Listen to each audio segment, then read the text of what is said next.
Hello everyone, I am Shalini Mantos. I'm going to report my topic about individual society with subtopics interpersonal response traits, social attitudes, formation of attitudes, and the changing of attitudes. Let us define first what is individual. So individual exists as a distinct entity.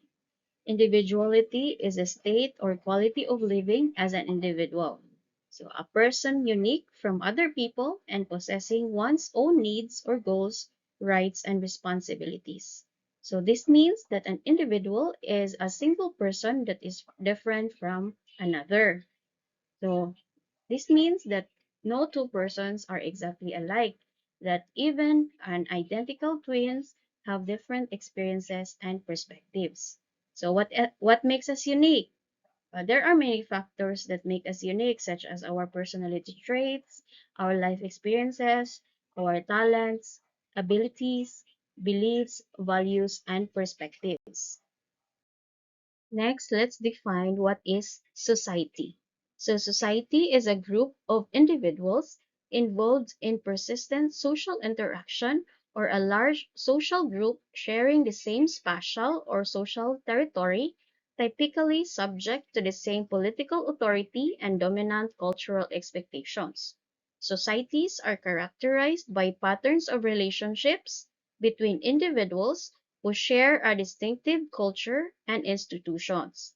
A given society may be described as a total of such relationships among its constituent members.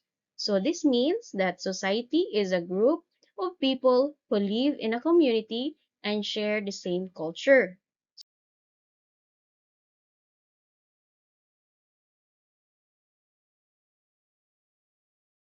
Next is the interpersonal response traits. These are consistent and stable dispositions that channel the behavior of the individual in a variety of social situations. The pattern of such traits characteristic of an individual is the result of the growth of the individual within a given social environment. So these are inherent qualities of mind and character or the person's usual attitude or mode in different situations. So these may be positive or negative. That depends on how a person views the situation.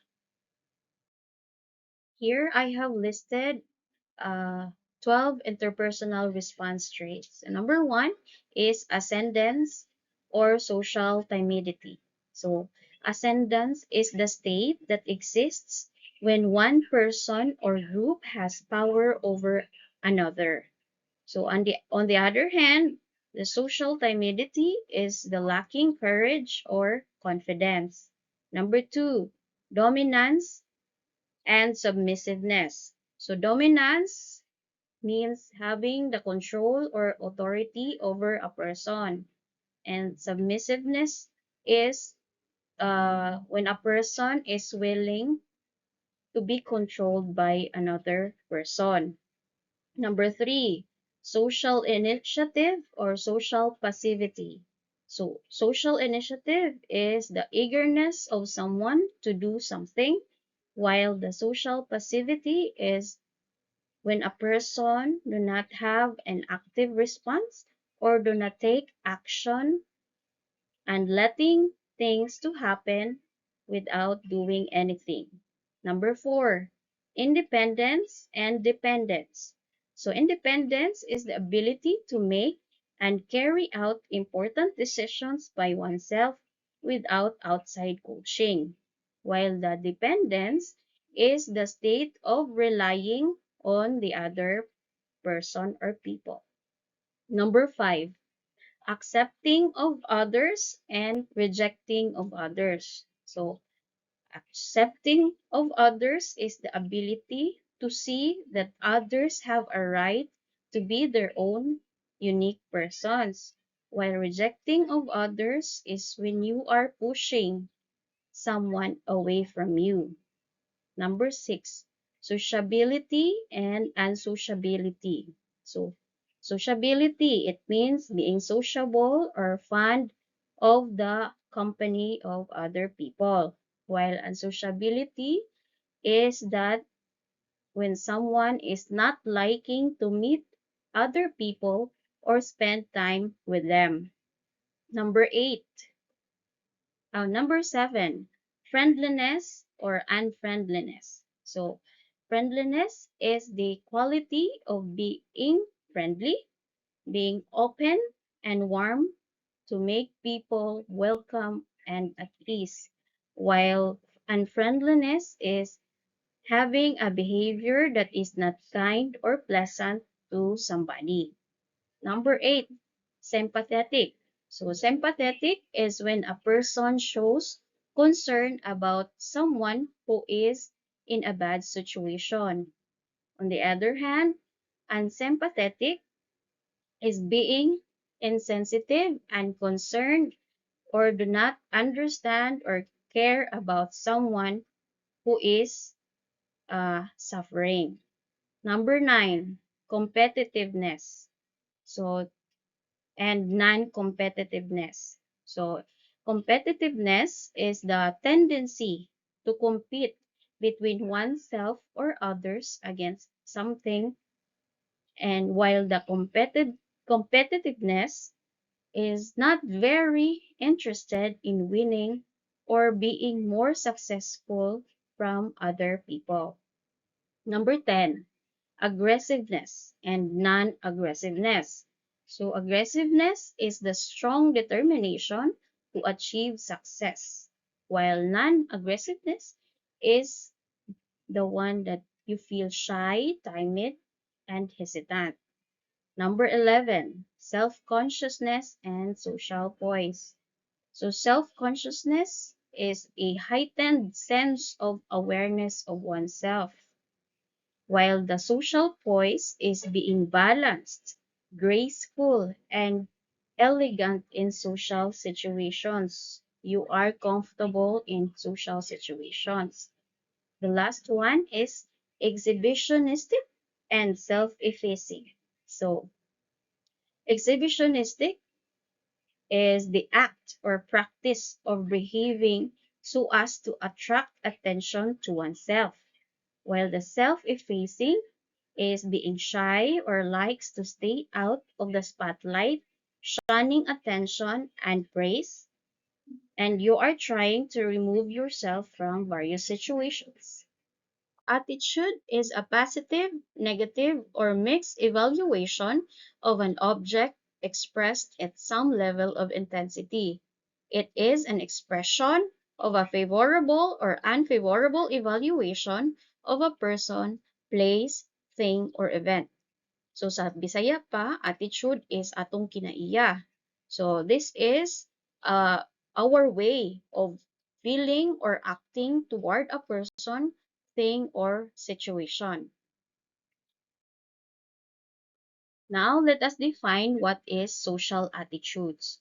So social attitudes are frames of mind with respect to people and social entities such as societies, cultures, organizations, institutions, interactions, and events. These are situational and change with time.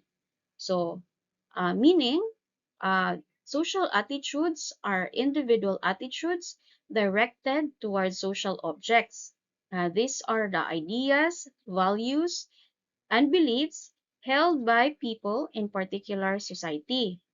And also these are also attitudes that affect the people's behavior. Here you can see some common examples of social attitudes. I indicate the positive and negative attitudes. Next is the formation of attitudes. So it is the transition from having no attitude toward an object to having an attitude, may it be a positive or negative, toward that object. We have here the components of attitudes. So there are three components of attitudes, which is also called the ABC model of attitude. So the first one, the A, is affective, the B is behavioral, and the C is the cognitive. So when we say affective, it answers the how we feel about something. So this means our feelings and emotion. Next is the behavioral. This answers on what we do about something. So these are the actions towards that object. And the last one is the cognitive. Cognitive answers how we think about something. So uh, this is about our perception and the beliefs of something. So here uh, in the picture, you can see an example of the ABC model. So the affective is the man is scared. He said that I am scared of tigers. That's the affective component. Next is the behavior component. So when the man sees a tiger, he will scream and run away. Then the cognitive or the his belief is that the tiger can eat human beings. There are 9 factors that influence our attitude. Number one is the social factors, direct instruction, family, prejudices, personal experience, media, educational and religious institutions, physical factors, and economic status and occupation. We have here the theories how attitudes are formed. First is the classical or Pavlovian conditioning. It is where a subject learns to respond in a desired manner to a previously neutral stimulus that has been presented repeatedly, in combination with an unconditioned stimulus that elicits the desired response. Second is the operant or instrumental conditioning. It is a type of learning that involves behavior reinforcement and punishment to modify behavior. Third is observational learning. It is the process by which a person learns new ways of behaving or thinking simply by observing the rewards and punishments that others receive. Last is the genetic factors. These are attitudes involving gut level preferences, or these are seen among the members of the family, passed down from one generation to the next within the family. There are ways of changing our attitudes. So, number one, new information will help to change attitudes. Number two, negative attitudes are mainly formed owing to insufficient information.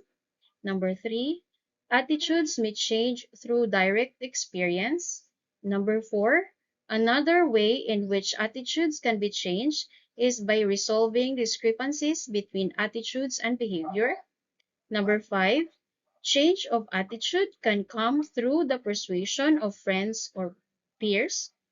Number six, attitudes may change through legislation. Number seven, since a person's attitudes are anchored in his membership group and reference groups, one way to change the attitude is to modify one or the other. Number eight, fear can change their attitude. Number nine, if low levels of fear are used, people often ignore them. Number 10, changing the attitude differs regarding the situation. And that ends with my report. Thank you for listening.